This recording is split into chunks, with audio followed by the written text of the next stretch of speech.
Your sunblock may not actually be everything it's cracked up to be. Hi, I'm Dr. Raghu Athre. I'm a double-board certified facial plastic surgeon specializing in facial rejuvenation here in Houston, Texas. So let's talk a little bit about sunblock. On tons of videos here, I have kind of advocated that sunblock is probably one of the few things that you can do to prevent aging. We've done funny videos, we've done informational videos, we've done lots of different things about sunblock, and the jury verdict is completely clear. Sunblock is one of those things that we need to use on a daily basis to protect our skin. To understand the what, where, how, when, and why your sunblock may actually not be everything it's cracked up to be, stay tuned and listen to this video.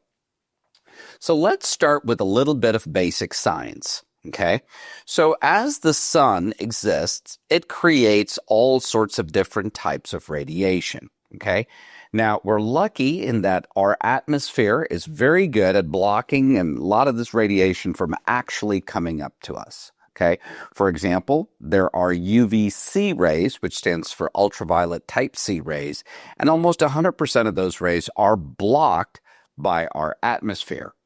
Now, here's the not so good news. Okay, the UVA and UVB, which are different types of ultraviolet rays, are unfortunately able to pass through the atmosphere and cause damage to our skin.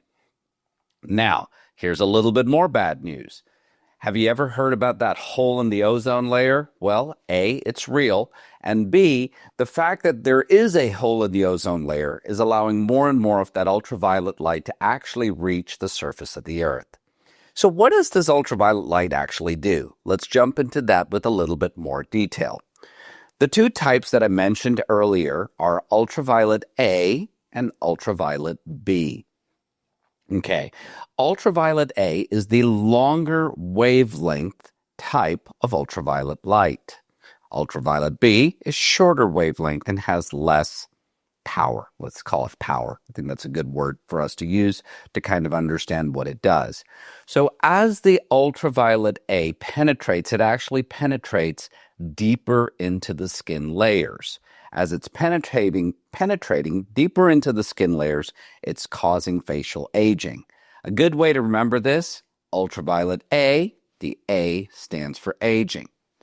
Ultraviolet B, on the other hand, cannot penetrate as deeper into the skin.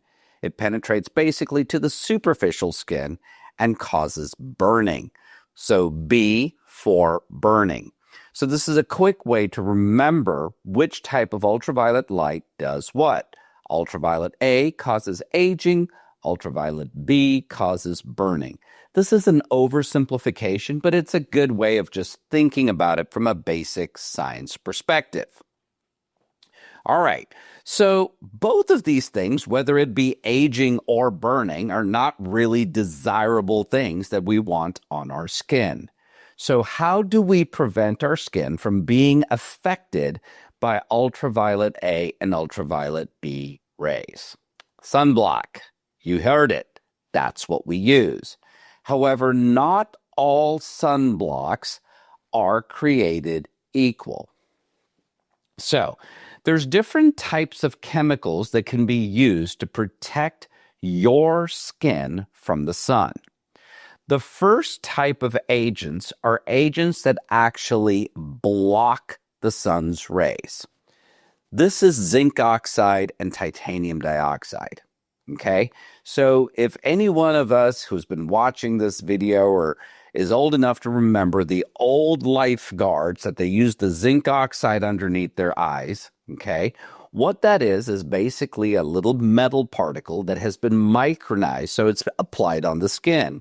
Those little fine metal particles are acting like little tiny mirrors and bouncing the sun's rays off. So the sun's rays are not able to penetrate the skin.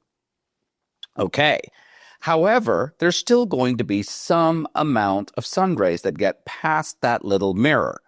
And those sun rays are able to get inside of the skin and cause some amount of damage to the structures within the skin. What kind of damage do these things do? Well, ultraviolet rays can cause free radical damage that helps break down some of the collagen, elastin, and things like that in your skin. Furthermore, some of these rays can cause damage to the cells such that they are their repair mechanisms to help themselves are impaired, and this can lend to skin cancers. So, all not so great things. So, how do we prevent that secondary type of damage? So there's a second class of chemicals that are applied on the skin and absorbed into the skin. Those chemicals, examples of those are ovobenzone, avobenzone, those kinds of chemicals. And when those chemicals are applied on the skin, they are absorbed within the skin. And then what happens is that this stabilizes a lot of the molecules so that there is less free radical damage and less damage that happens because of the ultraviolet rays. All right, so now you have a basic understanding of UVA and UVB.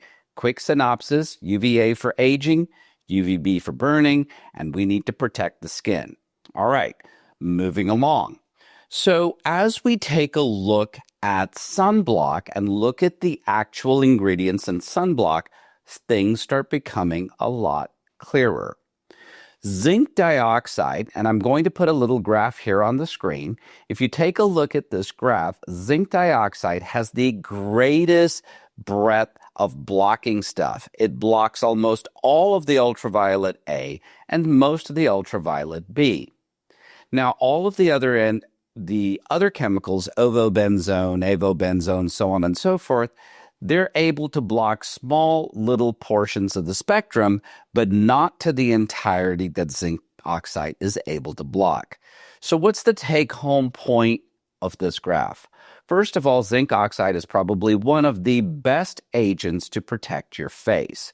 So if I had to create the perfect sunscreen, I would make sure it had zinc oxide and probably make sure it has one or more of these other chemicals that help stabilize the molecules within the skin to prevent free radical damage. Now is where things get interesting. So I took a little field trip this past weekend to Costco. And Costco had 4 different types of sunscreens that were available in their store.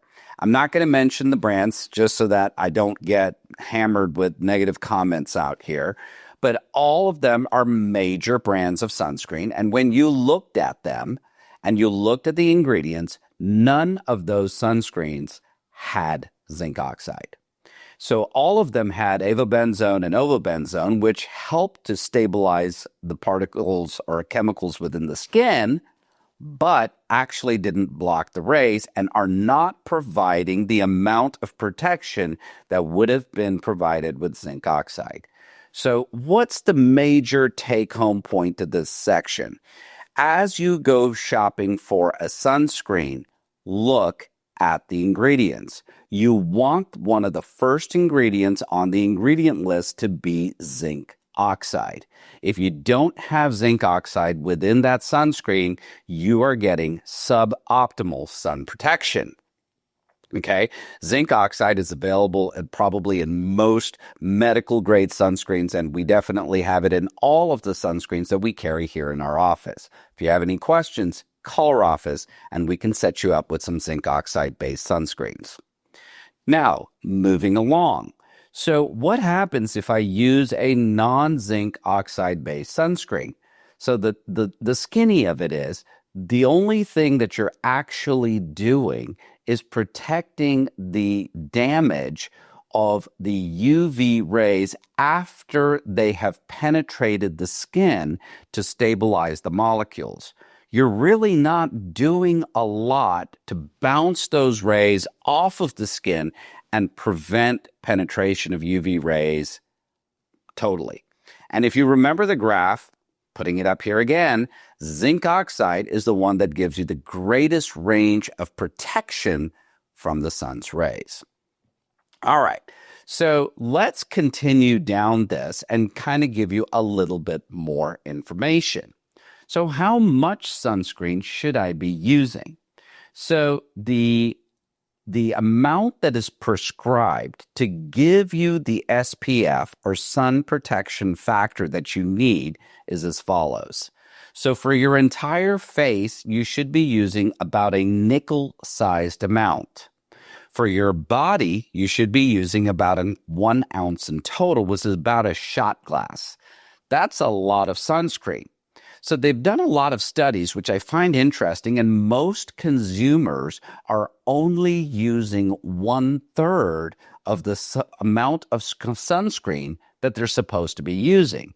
So when you put that into mathematical perspective, so if the sunscreen, for example, is an SPF of 30, and you're using 1/3 of the required amount, you're only getting a sun protection factor of 10.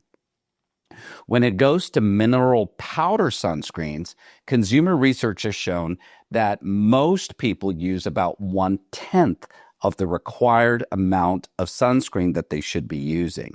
So an SPF of 30 ends up being about an SPF of 3, so which is even worse. So the next major take-home point is you have to use the prescribed amount of sunscreen. A nickel-sized amount for your face and about a shot glass full for your entire body. Now, that sunscreen that is being applied, do not fall for the gimmicks. There is no such thing as a sunscreen that lasts on your body all day. There's no such thing as a sunscreen that's completely waterproof. There is no such thing as a sunscreen that is completely perspiration proof. So, if you use those amounts of sunscreen, for example, the nickel size and the shot glass size, you're going to have to reapply that sunscreen approximately every 2 hours while you're being exposed to the sun. Now, if you are swimming and or perspiring heavily, you may have to reapply more frequently. So this is some very important take-home points that you should know in order to keep yourself safe and your family safe. Now, children's skin is even more sensitive and more potential damage can occur. I remember when I was actually in residency, I think I remember reading an article that your lifetime risk of melanoma, which is the bad type of skin cancer, was directly proportional to the number of bad sunburns that a patient had had prior to the age of 12. So you can see how sun exposure really is cumulative over one's entire life, and it's not good enough to wake up one day when you're 45 and start wearing sunscreen just because you don't want to age prematurely. So what are some big take-home points from this lecture? First of all, not all sunblocks are created equal. So make sure you look at the ingredient list and make sure you find a sunscreen that has zinc oxide in it. Number 2, if you have problems finding such sunscreens out there at CVS or Walgreens or any of the commercial stores, give our office a call. We have zinc oxide-based sunscreens available here that you can purchase. Next, make sure you apply the appropriate amount of sunscreen.